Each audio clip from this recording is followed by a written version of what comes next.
तो सर्वप्रथम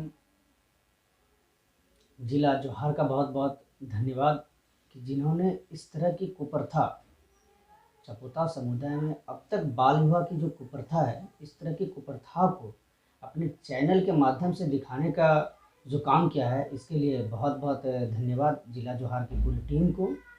और मैं कहना चाहूँगा कि उपायुक्त महोदय को मैंने 1 फरवरी को आवेदन दिया था और उसका पत्रांक संख्या 904 है। उसमें मैंने यही दर्शाया था उपायुक्त महोदय को कि चपोता समुदाय में जो अब तक जो बाल विवाह की जो प्रथा है, इसको रोकने में कहीं ना कहीं सरकार की भी थोड़ी सी गलती है। आज़ादी के 75 साल बाद भी ऐसी प्रथा का कायम रहना, आप समझ सकते हैं कि यह किस प्रकार की यह कुप्रथा है।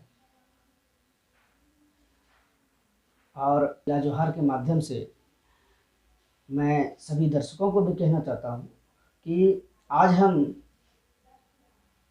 23 फरवरी को हमारे जिला के जो बाल संरक्षण पदाधिकारी हैं रितेश कुमार सर जी, मैं उनसे मिला। उन्होंने हमको कुछ बाल विवाह के बारे में कुछ मुख्य बातें बताई, जो मैं आपको बताना चाहूँगा आप सभी दर्शकों को कि बाल विवाह संरक्षण, बाल विवाह प्रतिषेध पदाधिकारी जो है वो हमारे प्रखंड विकास पदाधिकारी होते हैं और गांव में सेविका होती है। और कहीं न कहीं यह एक त्रुटि है कि सेविका के रहते हुए भी चपोता समुदाय में आप देख सकते हैं कि बाल विवाह की कुप्रथा अभी तक जारी है।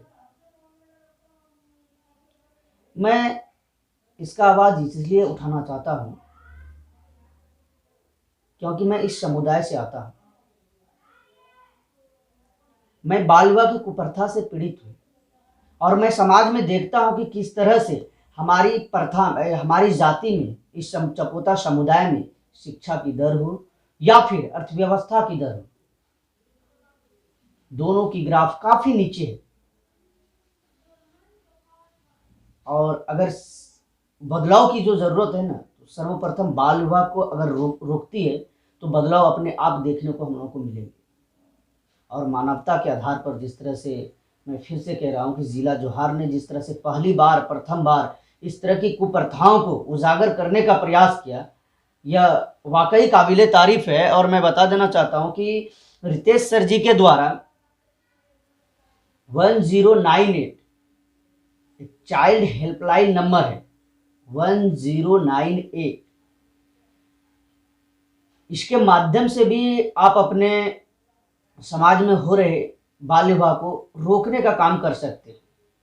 और उसके पहले अगर आपके समाज में बाल विवाह की हो रही है, बाल विवाह आपके समाज में कहीं हो रही है, अगर आपको मालूम है कि बाल विवाह हो रही है, तो आप सर्वप्रथम अपने सेविका को एक आवेदन दें और एक प्रतिलिपि अपने प्रखंड विकास पदाधिकारी को दें। और तब इस तरह से बाल विवाह की जो प्रथा है ये खत्म हो सकती है। जिस तरह से हम लोगों ने वर्तमान में देखा कि कोरोना काल में जिस तरह से वैक्सीनेशन लेने से लोग डरते थे, परंतु सरकार ने इसको, हर वर्ग के लोगों ने इसको, हर पदाधिकारी, सेविका से लेकर आंगनबाड़ी से लेकर के जितने भी एकदम निम्न स्तर के पदाधिकारी तक को जिस तरह से आदेश दिया गया था और जिस तरह से आज गोड्डा जिला में वैक्सीनेशन का ग्राफ ऊपर चढ़ा है, उसी तरह से बाल विवाह का इस कुप्रथा में चपोता समुदाय के, खास करके चपोता समुदाय के में जो हो रही है ये बाल विवाह, इसको इस स्तर से अगर अभियान चलाया जाए तो ही रुक सकता है। और कहीं ना कहीं जिस तरह से आज हम समाज में सामाजिक कार्य के लिए जिस तरह से हम रुचि थोड़ा रखते हैं, तो इसमें क्या मेरे मार्गदर्शन के रूप में भोर सिंह यादव सर जी, इनको ही सर्वप्रथम मैंने देखकर ब्लड डोनेशन का कार्य चालू किया था। और कहीं ना कहीं हम लोगों की पूरी टीम को कहीं ना कहीं, जैसे हम लोग जो भी हैं, हम लोगों को जिला प्रशासन की ओर से पूरी सहयोग मिलती है और उम्मीद भी है कि जिला प्रशासन की ओर से इस बार हम लोगों में खास करके बैसाख के महीने में ज़्यादातर शादियां होती है, और गोड्डा जिला में इस बार हमको लगता है कि 1000 शादियां होंगी, 1000 शादियां होने वाली लगभग, कम कम उम्र में, महज 9 से 10 साल की उम्र में। उस नंबर पे कॉल करने के बाद आपकी पहचान गोपनीय रखी जाएगी। जी हाँ, जिस तरह से हमको रितेश सर जी ने बताया कि 1098 पे अगर आप कॉल करते हैं तो आपकी पहचान गोपनीय रखी जाएगी। और दूसरा, अगर आप सेविका को भी बताते हैं, अगर लेटर के माध्यम से, पत्र के माध्यम से, तो वो सेविका का काम होगा कि अपने समाज में, अपने पास जो भी है उसका दायरा जहाँ तक है, वो उसका रोकने का काम सेविका के पास होगा। नहीं होता है तो आपको इन्फॉर्मेशन कर दे। जी, बिल्कुल। अगर आपसे नहीं हो रहा है वैसे, तो आप हमको ज़रूर सूचना करें, ताकि हम उसको रोकने का काम कर सकें। जी, रोकने का काम कर सकें। आपका नंबर हम डाल देंगे इसमें। जी, बहुत बहुत धन्यवाद। और मैं कहना चाहूँगा फिर से एक बार कि इसके बाद मैं किन किन गांव में ज़्यादा शादियां देखने को भी मिली है आपको पिछले सालों में? पिछले सालों में अगर कह सकते हैं तो गोड्डा प्रखंड में, पोड़ैयाहाट पर, गोड्डा डिस्ट्रिक्ट में पोड़ैयाहाट प्रखंड में 2 ही गांव है, बसंतपुर और परासी, ठीक है। उसके बाद गोड्डा प्रखंड में सबसे ज़्यादा गांव गोड्डा प्रखंड में है। अगर देखेंगे तारवारा, घाट मंझवारा, जहाँ पर ये सारे रतनपुर, जहाँ, जी हाँ, जी हाँ, जहाँ पर चपुता समुदाय के लोग हैं, इधर ढोडरी हो गया, पसाना हो गया, इस तरफ में जहाँ भी चपुता समुदाय के लोग हैं, वहाँ पे महज 9-10 साल की उम्र में शादी हो जाती है। और अगर आपको प्रमाण चाहिए तो आप ग्राउंड पे जाकर देख सकते हैं। मैं सभी मीडिया बंधुओं से भी आग्रह करूंगा कि अगर आप थोड़ी सी प्रयास करेंगे, ग्राउंड पर जाकर देख सकते हैं कि महज 9-10 साल की लड़कियों के मांग में आपको सिंदूर मिलेगा। अब इससे बड़ी सबूत, इससे बड़ी प्रमाण आपको क्या मिलेगी?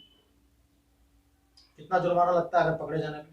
तो जिस तरह से हमको रितेश सर जी ने बताया कि अगर पकड़े जाने पर उसको 1 साल का कारावास है, और या तो फिर उसको 1 लाख का जुर्माना, या फिर दोनों हो सकता माँ है। बाप को। जी।